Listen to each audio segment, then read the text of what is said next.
Solving a system of equations by substitution. There are a series of 5 steps that you can use in this method, but the big idea is to isolate one variable and then substitute it into another equation.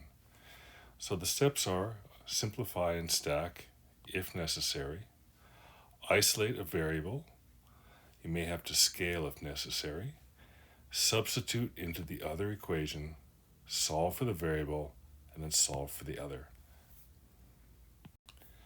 Let's do 4 practical examples. So we're going to solve and check 4 different systems. The first system, x plus 4y equals 6 and 2x minus 3y equals 1, they have a point of intersection, and we're going to find it by using the substitution method. The first part of substitution is to find a variable that you can easily isolate, and if you look at equation number 1, x is all by itself. There's no coefficient or no number in front of that variable. So you can easily isolate x by pushing the 4y across the equal sign, which makes it negative. You then take that value and substitute it into the other equation. So the buzzwords here are isolate and then substitute. So the second equation is 2. I'm not going to write x, I'm going to write what x equals, which is negative 4y plus 6. Continue on, negative 3y equals 1. So note that the big idea here is to substitute in for that value. We isolated x, and x in the first equation equals negative 4y plus 6.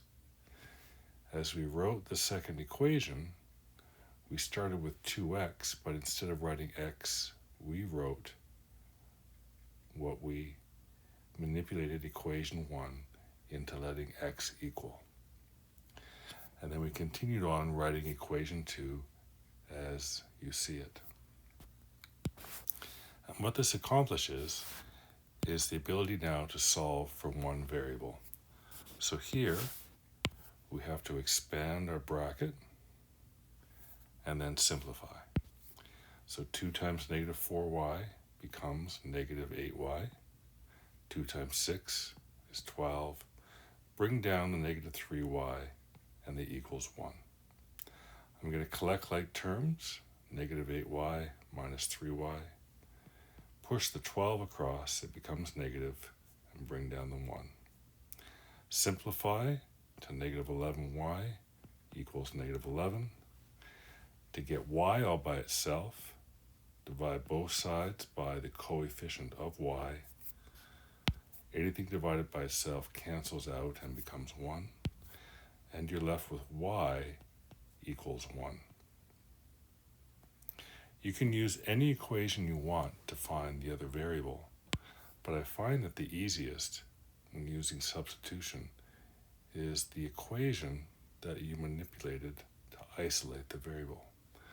So in this case, it would be this equation we're going to use, and we're going to use that to find x.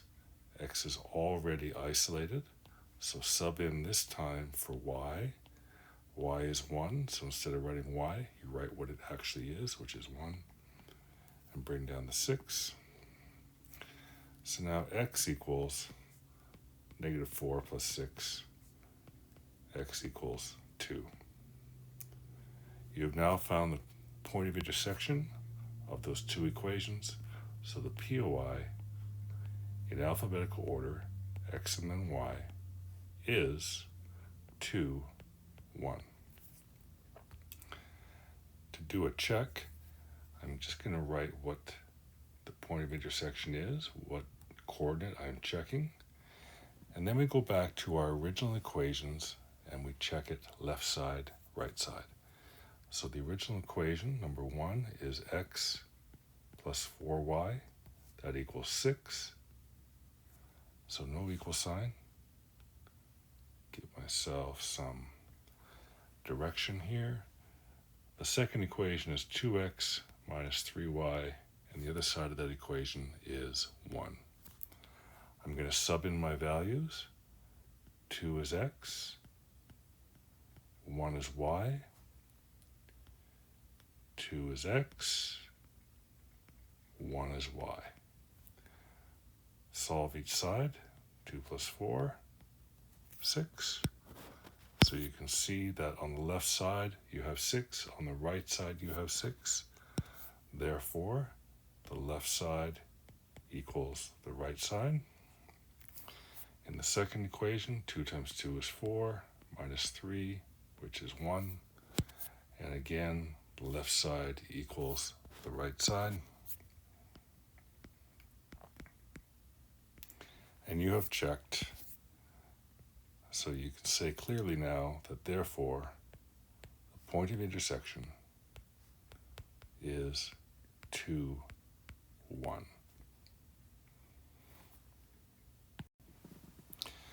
My second example, I've got my two equations stacked on top of each other. I like to label them 1 and 2.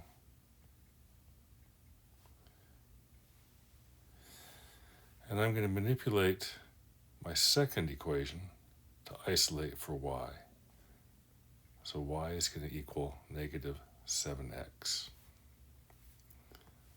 I'm going to take my second equation now and push it into equation number 1.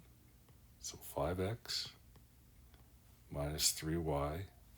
But instead of writing y, I'm going to write what y equals, which is 7x, which is what I just did here with my second equation.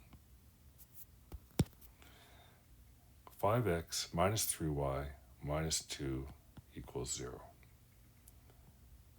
Expand. That becomes plus 21x. In the same step, I'm going to move the 2 to the other side and it becomes positive. I'm going to add these x's together. To get x by itself, I'm going to divide both by the coefficient of x. The 26's cancel out and become 1. I will get x equals 1/13.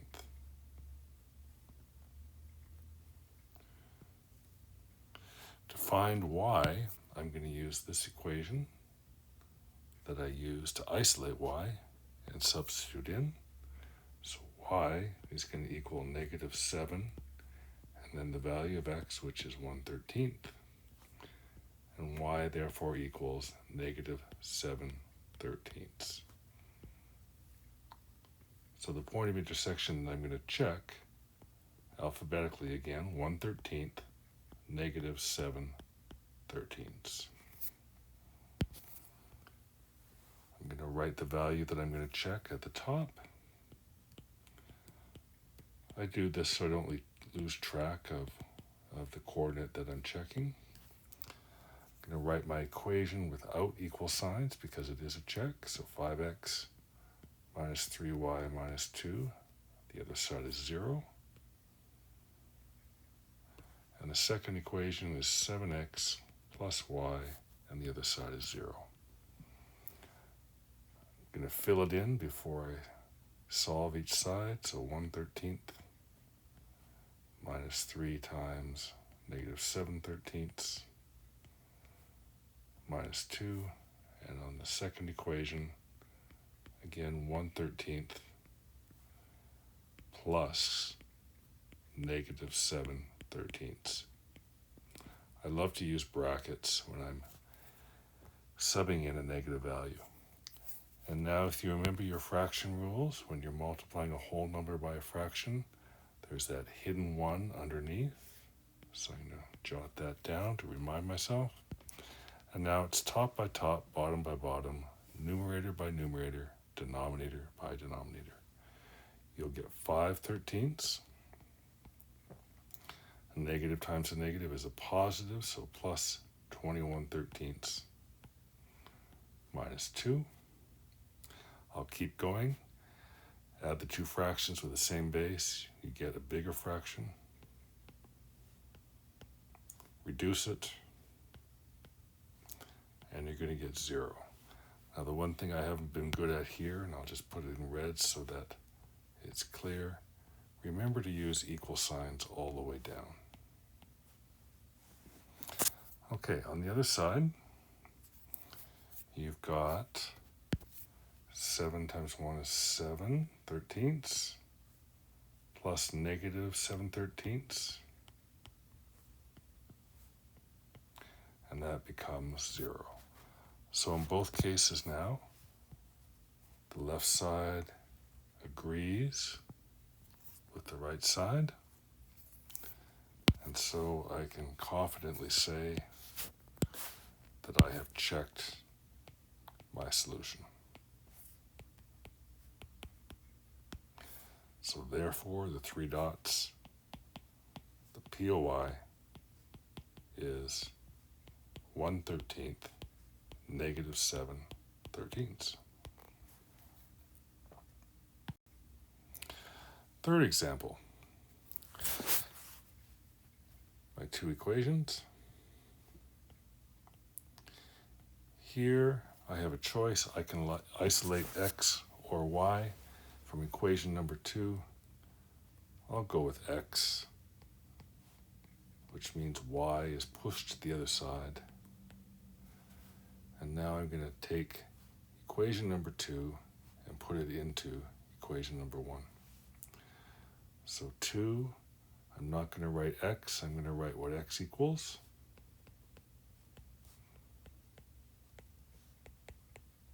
I'm going to distribute my 2. So negative 2y plus 6 plus 2y equals 7. Collect like terms. And if you're confident with math, you can do this in fewer steps. Now I'm going to say that this is 0y, or 0, and this becomes negative 1.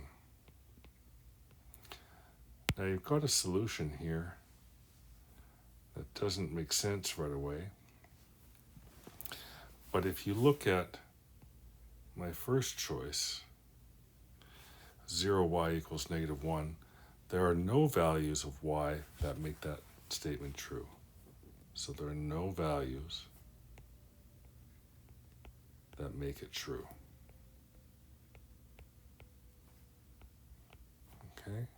And if there are no values that can make that true, that means there are no solutions.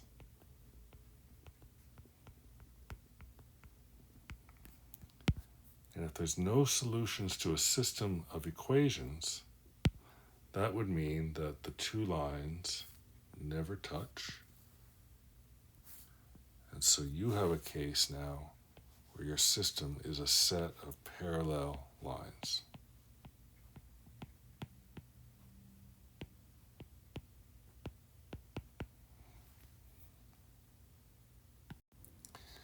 And now my last example. So I have 2 equations.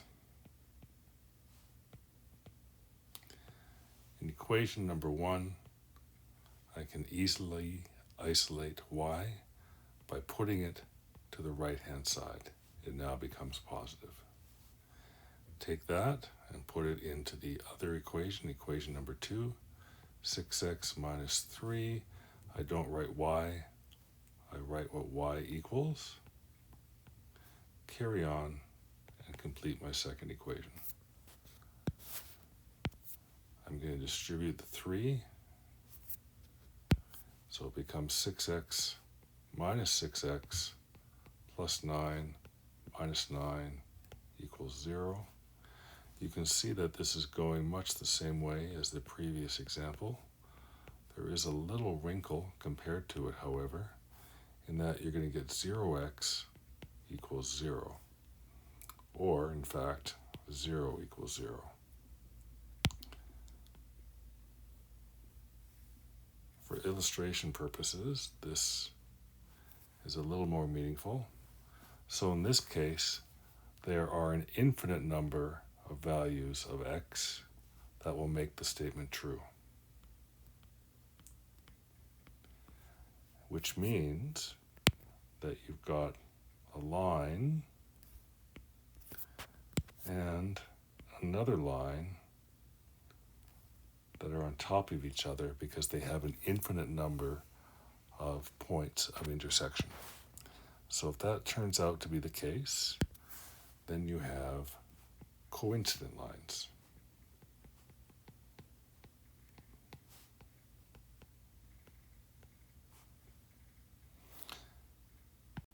Thank you for listening.